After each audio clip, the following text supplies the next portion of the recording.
السلام عليكم. عليكم السلام. ميت من الجوع يا دينا، مش قادر. والاكل جاهز. تفتكر عامله لك ايه؟ استني كده، استني اختبر حاسه الشم عندي.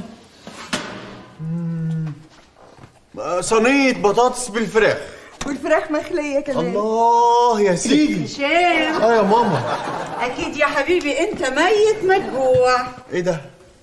انا واقفه في البلكونه لقيتك نازل من العربيه، رحت عامله لك كفته الفراخ اللي بتحبها. يا طنط، ولحقتي تعمليها وهو طالع على السلم؟ كنت عاملاها بالصدفه، يا دوب نزلتها من على النار وطلعت البلكونه لقيت هشام طالع. بس انا يا طنط عامله له صينيه بطاطس بالفراخ. ايوه بس هو بيحب كفته الفراخ بتاعتي. ايه يا هشام بتبص لي ليه؟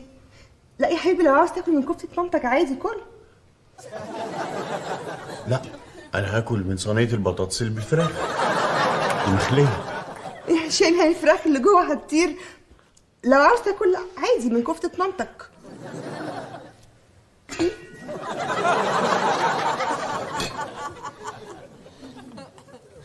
يعني اكل اللي انا عايزه، يعني مش فارقه. اكيد طبعا يا حبيبي في ايه يا طبعا. هشام؟ يعني اللي نفسي فيه اكله كده. طيب خلاص هاكل كفته الفراخ.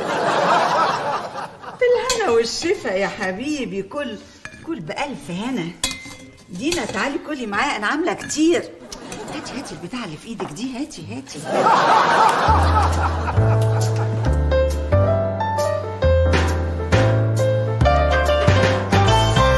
انا هشام فتحي الباب. بابا وماما واخويا عصام ساكنين هنا، وانا ساكن هنا. دول ولادي حبايبي. دينا مراتي. الملك. ماما. وده بابا. هما مش عايشين معانا هنا، بس بيعتبروا بيتي كأنه بيتهم بالظبط، ودي طبعا حاجة مش مضايقاني خالص. وانت يعني حتى لو اتضايقت ممكن تعمل ايه؟ اخويا عصام ما يقدرش يعمل حاجة عشان الباب في الباب. طب هات اصور انا شوية.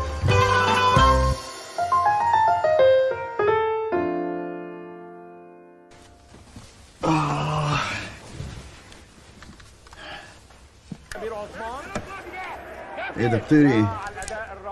أمارة يعقوبيان؟ وانتي بقى في انهي دور؟ اتفرج على الماتش.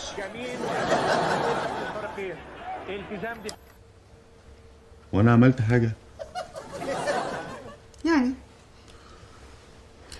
سبت صينيه البطاطس بتاعتي واكلت كفته امك. لا بقى لحظة واحدة، انت قلت لي ساعتها كل من اللي انت عايزه يا هشام. صح، مش عارف قلت كده. عادي، انسى مش مشكله. خلاص بنلعب في الدقيقة الأخيرة. طب ممكن تقولي ايه المشكله بالظبط في الاكل بتاعي؟ مفيش أي مشكلة، زي الفل، كويس جدا. كويس. لعيب كبير قوي يا كبير يا على فكره يعني عادي، ممكن تقول انك مش بتحب الاكل بتاعي. ريح نفسك. بحبه يا دينا جدا. هقول حاجة ليه يعني؟ وبعدين انت اصلا من امتى بيهمك موضوع الاكل والطبيخ وكده؟ انا لا ابدا، انا مش مهتمه بحكايه المطبخ دي خالص. على فكره انا مش شبه كوثر في الحكايه دي. طيب تمام، احنا بنتكلم ليه بقى في الموضوع ده؟ معرفش يا هشام، لانه موضوع مهم. بص، هو مش مهم بالنسبه لي. انا مش فاهمه يعني، انا واثقه من نفسي، انا عارفه ان انا ست بيت هايله. طبعا. فايه بقى؟ ايه يعني؟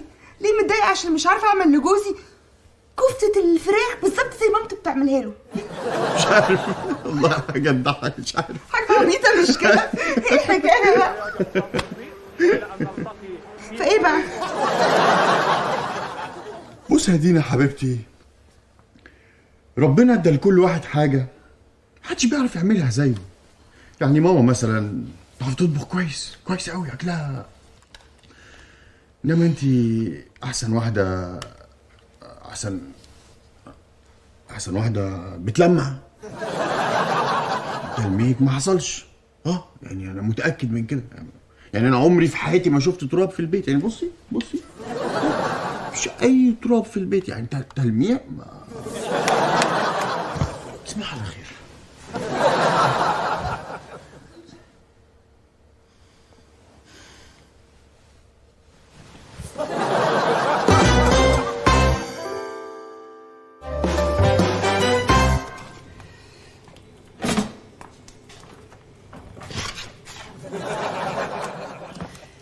خليل يا خليل، حرام عليك، 100 مرة اقول لك لما حاجة تفضى حطها في الحوض مش في التلاجة. ما فضيتش، ما هي فيها برتقان اهو. فين ده؟ دول نقطتين. برتقان ولا مش برتقان؟ لا برتقان طبعا. تحب اصب لك في الكوبايه؟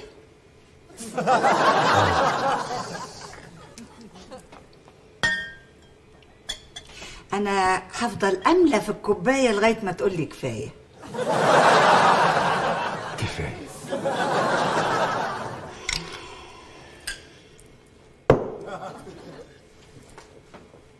الله، الباقي بقى هشربه بعدين. صباح الخير. صباح الخير. صباح الخير يا حبيبي، تعالى احضر لك الفطار. لا يا ماما فطرت الحمد لله، بس هو لسه في كفته من امبارح؟ في يا حبيبي اجيب لك؟ اعملي لي سندوتش اخده معايا الشغل. عينيا، سندوتش واحد اعمل لك 5. ماما هو الكفته دي انت بتعمليها ازاي؟ اعملها ازاي يعني ايه؟ لا انا عارف يعني انها فراخ وبتتحول لكفته، بس يعني هو ليها وصفه معينه؟ لا وصفة ايه؟ وصفات دي كانت زمان، انا دلوقتي ما بطبخش بالوصفة، انا بطبخ من هنا. نقطة سم من هنا، حطيلي كفتة انا كمان.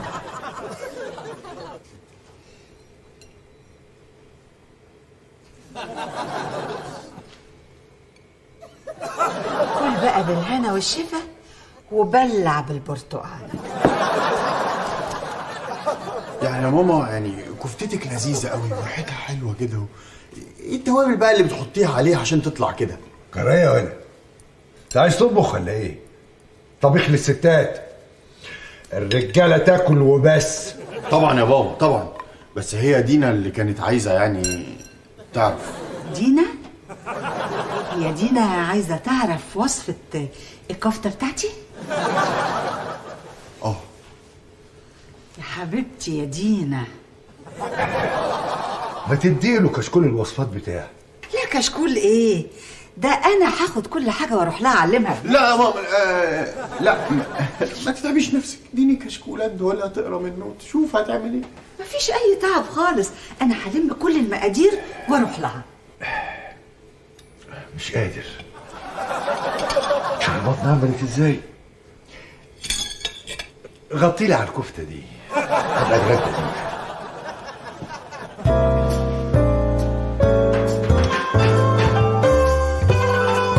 دينا حبيبتي دينا. ايه ده؟ إيه اللي رجعك؟ اصل انا ايه وانا بركب العربيه قعدت افكر يعني بقول لك ايه، تيجي اقول لماما تيجي تعلمك طريقه كفته الفراخ يعني بتاعتها، ما مش تبقى مبسوطه؟ انا ممكن اقول لها تيجي النهارده، ايه رايك؟ انت بتهزر؟ اوعى تعمل كده طبعا. ليه دي هتبقى دينا انا مبسوطة قوي عشان عايزاني اعلمك. انا قصدي شريف والله. تعبتي نفسك ليه بس يا طنط؟ يعني مش لازم النهارده. حبيبتي مش انت اللي قلتي لهشام انك عايزاني اعلمك؟ قلت له. تعرفي يا طنط نفسه قوي اطبخ زيك بالظبط. لا هو نفسه ابقى زيك بالظبط. زي انا؟ على العموم نبدا بالفراخ وبعدين نشوف هنوصل لايه.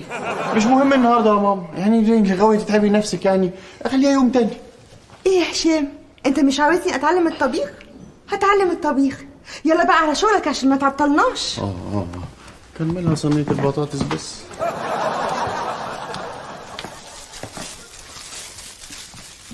اتفضلي يا طنط انا جاهزه. شوفي يا دينا، اول حاجه لازم تبقى موجوده عشان تعملي كفته الفراخ هي الحب. الحب طبعا لازم وانتي بتشتغلي تفكري في الناس اللي بتحبيهم عشان هياكلوا من ايديكي، وعلى قد ما تحبيهم على قد الكفته ما تطلع تعمر، والا هتطلع مجرد كفته فراخ. اوكي، اول حاجه الحب، تاني حاجه بقى اظن الفراخ. مظبوط، طول عمري اقول عليكي لماحه، بس انتي بتعملي ايه؟ بكتب المقادير. لا لا لا لا لا، مقادير ايه وبتاع ايه؟ انتي هتشتغلي بايدك وانا هشرف عليكي بس من بعيد. لا يا طنط ما يصحش حضرتك موجوده. انا لازم ابقى موجوده وانتي بتشتغلي. لا بايدي ايه بس؟ لا يا طنط يعني اخاف حتى ابوظ حاجه. ما انا موجوده عشان انتي ما تبوظيش. يا طنط ما ينفعش بجد. بصي دينا دينا حبيبتي، تاني حاجة لازم تبقى موجودة بعد الحب هي انك ما تخافيش من الفراق. اوكي؟ هجمد قلبي. حاضر. كويس قوي. اوكي بصي اهو قلبي جامد. يلا وسعها للشيف. اعمل ايه بقى؟ عدة الشغل.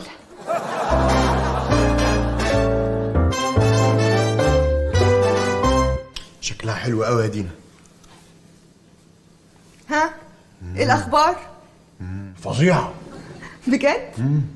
انت اللي عاملاها؟ اه والله لوحدي، يعني طنط كانت واقفه معايا طبعا، بس يعني عامله كل حاجه بايدي. برافو برافو. انا عايزك تعمليها لنا كل يوم. عايز حياتنا كلها كده تبقى كفته في كفته. بالهنا والشفا. ربنا يهنيك يا رب. عارف انا النهارده حبيت طنط قوي. يعني برضه طلعت لطيفه وظريفه احيانا. مين ماما؟ انت عارف ايه كمان؟ هتعلمني رز بالخلطه ومكرونه بشاميل. هاي يا ولاد تعالوا كلوا الكفته اللي مامي عاملاها بايدها. مش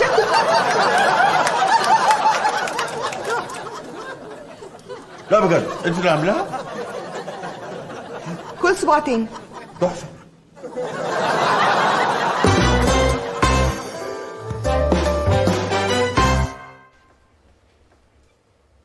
يمكن اكون قلبت التوم زياده على النار لما طنط راحت الحمام. قعدت اقلب. دينا بقى، احنا بقالنا 3 ساعات عمالين نتكلم عن الكفته وانا زهقت. كان في خل زياده. ممكن يكون ايدي رعشت كده شويه وانا بحط الخل كبيت زياده. ولا ايه؟ حبيبتي، يمكن تكون الكفته اللي انت عملتيها مش زي بتاعت ماما. بس يمكن تكون حاجه تانية. الحاجه التانية دي يمكن تكون احسن. انت تفتها. خلاص، كفته كانت وحشه جدا. بركزي المره الجايه. يمكن تكوني غلطتي في حاجه. بركزي حبيبتي. غلطت في ايه بس؟ على فكره عملت كل حاجه صح وكنت مركزه وطنط كانت موجوده. يمكن ماما هي اللي نسيت تقولك على حاجه. يمكن. صح، هي ممكن تكون نسيت. ممكن. او يمكن تكون يمكن تكون ايه؟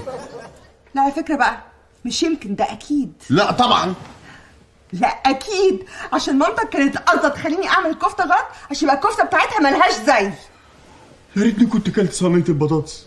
كانت مالها صينيه البطاطس بس ما هي بيجي مخليه وبالفراخ. قصدت تفرسني يا هشام. قصدت تفرسني. عايزه تخليني الست رقم 2. اقول لك، فاكر عزومه رمضان اللي فات؟ لما عملت نفس الاصناف اللي انا كنت عاملاها عشان الناس تقارن بين اكلي واكلها. وليه كده يا طنط؟ تعبتي نفسك على ايه؟ تقولي زياده الخير خيرين. صح، بس اوعي تنسي ان انا يومها كلت من اكلك انت بس. صح؟ عشان ما لحقتش تاكل من اكلها. الناس نزلوا على الاكل اللي هي عاملاه من لحد ما مسحوا الاطباق خالص. خلاص يا دينا، خلاص طبخه وعدت بقى. ربنا ستر الحمد لا لله. لا يا هشام، لا دي مش مجرد طبخه وخلاص، دي مؤامره ضدي يا استاذ. مؤامره طبعا. قصدك له مؤامره؟ سامعه انت بتقولي ايه؟ بصي يا حبيبتي، بصي، يعني يمكن تكون الكفته اللي انت عملتيها مش زي بتاعت ماما. بس الحياه مش كفته وبس. الحياه فيها غير الكفته. الحياه فيها عيال جميله، امومير، وفيها بيت واسع جميل وحته حلوه ساكنين فيها. وحياه سعيده. اهدي، انت لازم تهدي يا دينا. شد اللحاف. انا زودتها صح؟ تصبح على خير. ايه؟ هتنامي؟ بجد؟ تصبح على خير.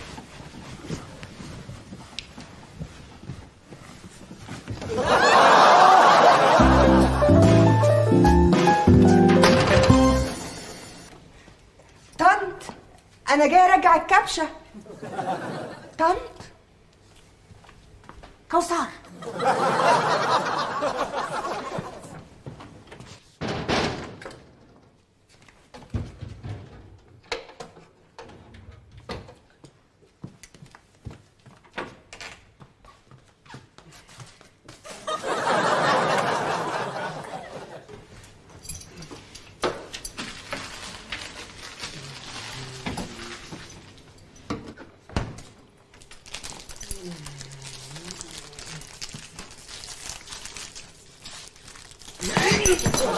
دينا.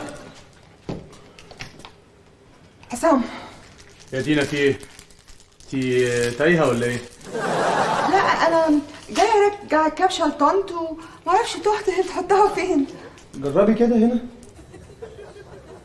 ها؟ ايه رايك؟ ميرسي جدا، هايل. تصبح على خير. دينا. ايوه. على فكره انا ظابط. وانا ربة اسره واعول. يا اهلا وسهلا. انت جايه تعملي ايه يا دينا؟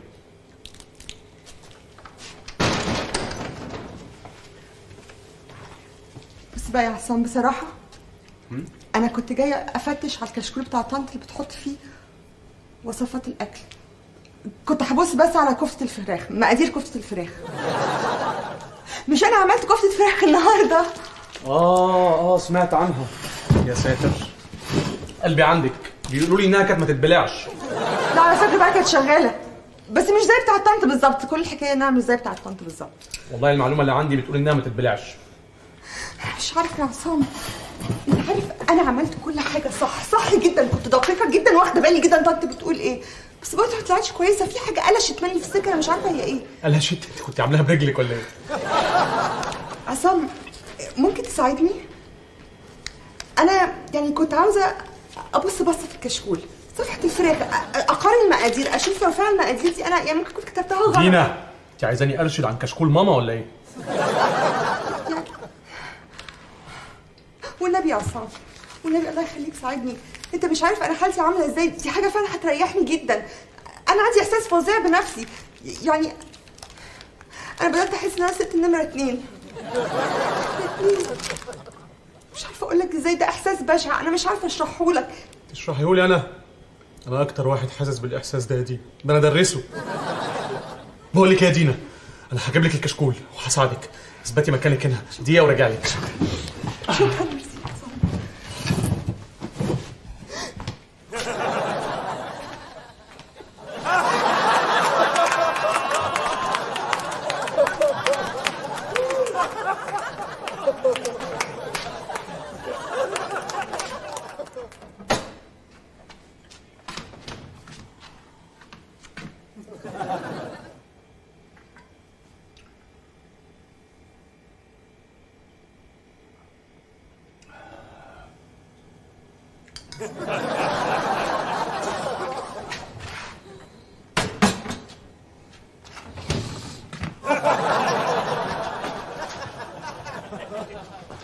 دينا كشكول اهو، اتفضلي.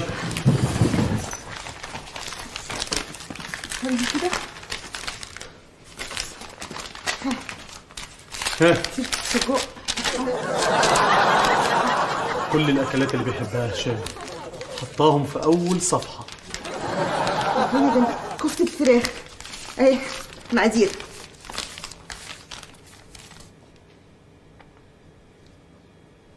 ايه ده؟ ايه؟ المقادير هي بالظبط. طب دي حاجه تفرحك ولا تزعلك؟ لا دي حاجه كويسه. كويسه تفرحني. واضح المشكله فيا انا اللي قلشت. معلش يا دينا معلش، هو الاحساس ده بيبقى صعب كده في الاول، لكن مع الايام هتتعودي عليه. نمره 2.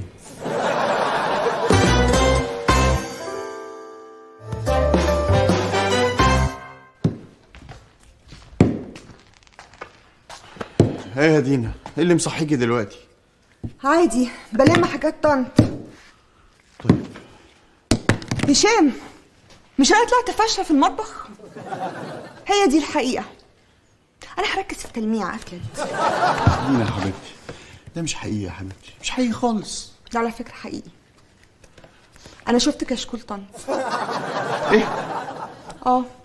رحت هناك وشفت الكشكول وبصيت على المقادير وطلعت بالظبط زي ما هي مليهاني. انت رحتي هناك؟ وفي ساعه متاخره زي دي؟ ايوه. بص يا هشام، انا ماليش في المطبخ، ودي حقيقه انا لازم اتعود عليها. ممكن يكون عشان ما عنديش الحب. يعني انت اتسحبتي في نص الليل ورحتي تفتشي في حاجتها؟ طب شوفي بقى يا دينا، انت قولي على ماما زي ما انت عايزه، بس لازم تفهمي نقطه مهمه قوي.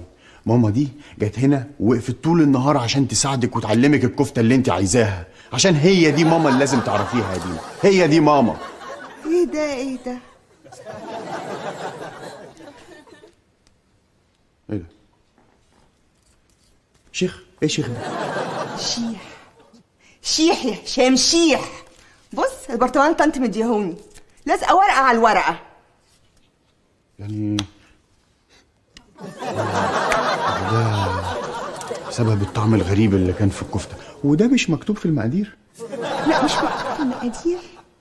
هي دي ماما يا هشام، هي دي ماما. بس انا مش فاهم. انت لسه عاوز تقنعني ان هي كانت بتحاول تساعدني؟ طبعا عايزه تساعدك. يعني هي لو مش عايزه تساعدك كانت ممكن يعني تغير حاجه في المقادير وتخلص. ده كلام حموات مبتدئين، انما كوثر بص حتى شكله ريحان، شكله ريحان. لا ولازقالي الورقه قبل بالظبط بالملي. طبعا دي عبقريه كوثر. مش فاهم برضو، مش فاهم. عشان انت مش عاوز تفهم يا هشام، انت عاوز تدافع عن امك وخلاص. عاوز تطلعني انا المجنونه، انا نكرت الجميل. ايه يا هشام؟ فهمت؟ بص فهمت؟ مين مجنونه؟ مين مجنون فينا يا هشام؟ ها؟ مين المجنونه؟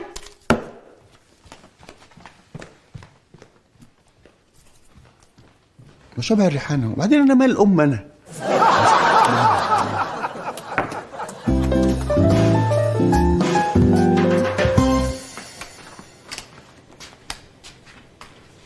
هشام، في ايه؟ وقعت قلبي. حد من الولاد جراله حاجه؟ لا يا ماما، كلهم كويسين والحمد لله.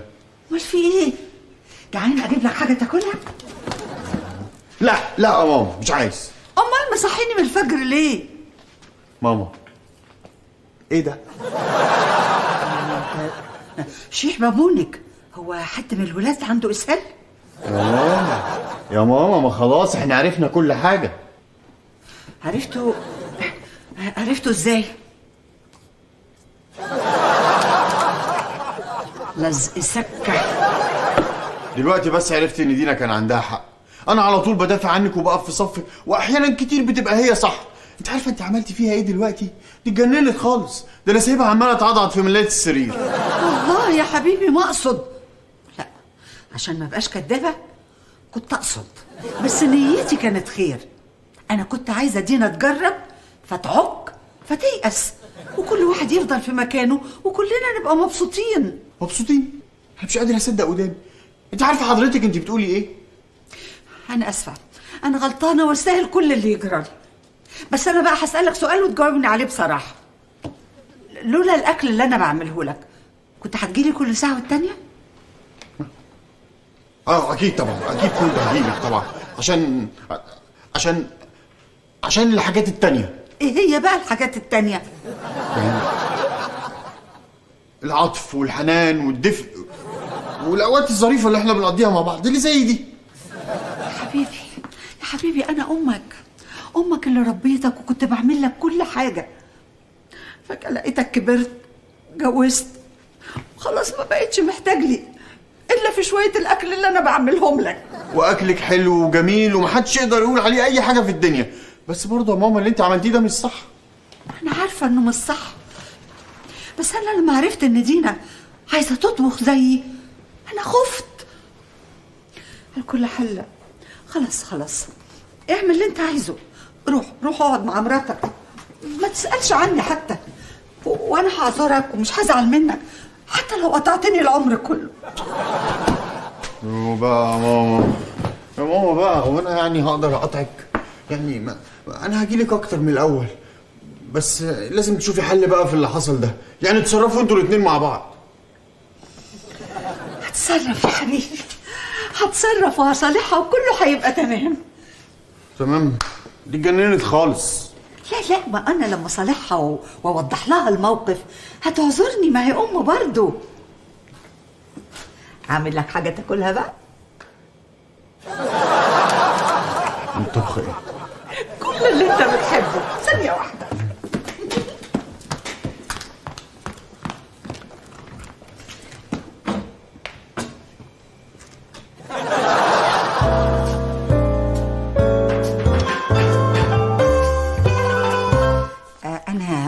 كنت ناوية أكتب لك الكشكول ده في وصيتي بعد ما اتكل على الله يعني. بعد الشر عليك يا طنط. لكن ما فيش داعي نستنى بقى، خلاص انت فهمتيني. يعني الكشكول دلوقتي بكل ما فيه ليكي صافية لبن. يعني الكشكول ده هيخليني اعمل كفتة الفراخ زيك بالظبط. بالظبط. يبقى حليب يا قشطة. اوكي يا حبيبتي، اسيبك بقى تطبخي وتبدعي. ايه ده؟ فين فطيرة السجق؟